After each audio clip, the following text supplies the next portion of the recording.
Bah, c'est important parce que certes, c'est une terre, des Hauts-de-France, mais c'est aussi une terre très voisine de l'Île-de-France. Donc je connais vraiment bien les problématiques, à la fois, la proximité, de la grande métropole parisienne, mais aussi le souhait d'avoir la même qualité de service public, la même qualité de transport, la même qualité de santé, que quand on habite, dans la région Île-de-France. Et quand je travaille pour le Val d'Oise, c'est évident que je travaille aussi beaucoup pour l'Oise, pour améliorer la qualité de transport, pour lutter contre la désertification médicale, pour apporter dans tous les territoires cette qualité de sécurité Mmh.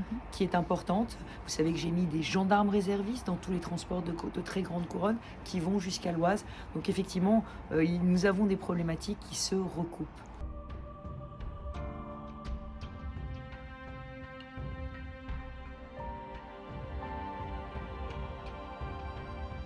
C'est aussi une marque de respect. C'est que je pense que tous les départements ont le droit de voir les candidats en personne, en chair et en os, de leur poser leurs questions et de les interpeller sur leurs propositions. Mais ce qui est vrai, c'est que dans le monde de l'après-Covid, il va certainement y avoir une arrivée assez massive dans l'Oise de ces habitants de la métropole, de l'hypercentre francilien, qui n'en peuvent plus de vivre confinés dans des petits appartements.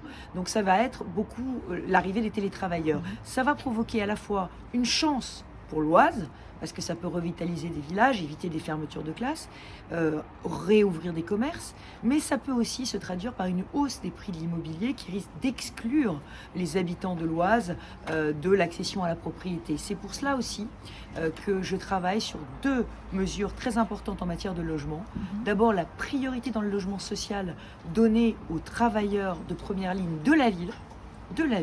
On couple travail et logement de façon à ce que les habitants de l'Oise ne se retrouvent pas privés de leur logement par l'arrivée massive de franciliens.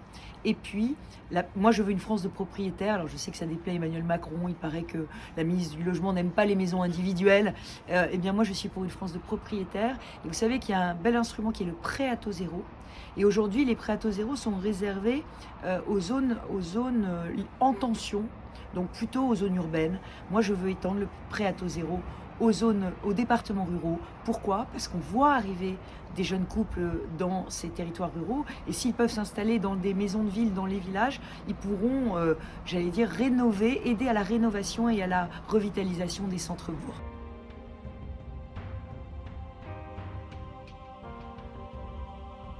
Bah, d'abord, je suis accueillie par le député et conseiller départemental Maxime Minot.